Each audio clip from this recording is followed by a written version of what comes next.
Blumenthal, Senator Padilla.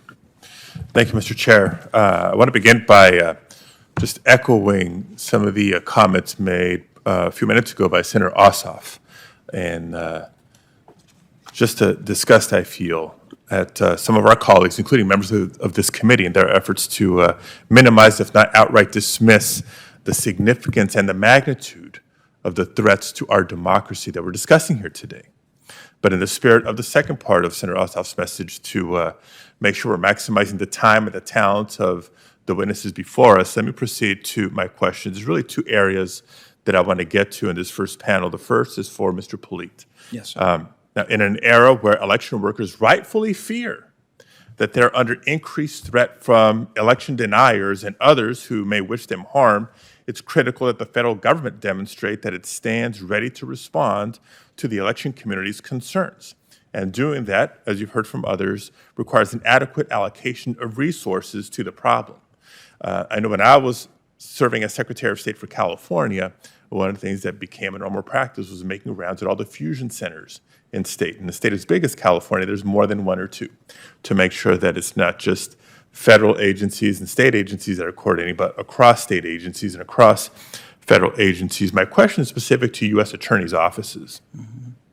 In each of the U.S. attorneys' offices across the country and in each of the FBI field offices, is there an assistant U.S. attorney and a special agent assigned specifically to the task of either responding to or coordinating a response to concerns raised about election threats? Yes, Senator. This is not an issue. This is not a problem that we can solve exclusively from Washington, D.C. It requires coordination with state and local officials, and it certainly requires coordination with each of our U.S. attorney's offices and our FBI field offices. What we have in each U.S. attorney's office is what is called a district election officer. That is a trained, specialized prosecutor on these types of election-related crimes. And then in each of the 56 FBI field offices, there is also an election crimes coordinator, again, a specialized agent focused on these types of offenses. That's great to hear, and for the public to hear. As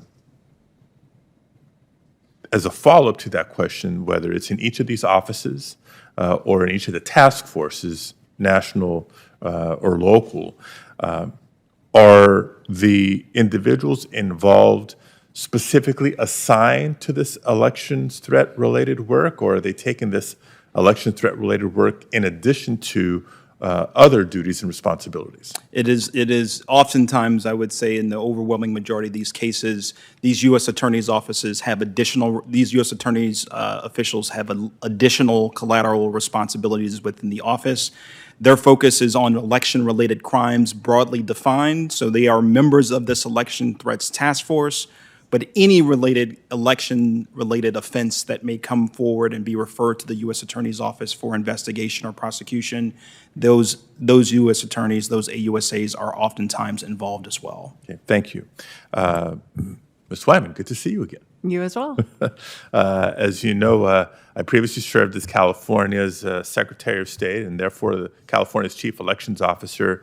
And I, along with you, learned that CISA was a critical partner in helping us achieve a successful election that allowed, I'm going to brag a little bit here, in California, more Californians participating in 2020 than in any election previously. And they did so safely when they went to cast their ballot. That's what I really hope that this sort of collaboration between CISA and state and local elections partners is continuing to do. I'm sure you benefited when you were Washington Secretary of State, but now you're on the other side of the table. And so can you describe, from this point of view, CISA's level of engagement with state and local officials, including on the issue of addressing and responding to election threats, and whether there's any barriers to collaboration that this committee and Congress can help address? Thank you, Senator, for that question. And by the way, Washington also had a very high turnout in 2020, highest record turnout. Not that we're competitive. CISA really is focusing on trying to first and foremost make election officials at the state and local level aware of the work that Department of Justice is doing in this space, and aware of the services that are available not only by our agency but other federal agencies. And we're doing this by going out to election conferences, working with our protective service advisors and cybersecurity advisors located across the country, in fusion centers often, and really just trying to get that word out so that election officials know not only to report immediate threats, because that, as the senator earlier mentioned, that's part of the problem, is reporting all of the threats that are out there, but also knowing that they can work with state and local or state and federal law enforcement partners to secure their election system and people. If there's anything else this committee or Congress can do to be of assistance, please don't hesitate, including, as Senator Blumenthal mentioned, additional resources. Okay. Thank you, Thank you, Mr. Chair. Thanks, Senator Padilla. Senator Cruz.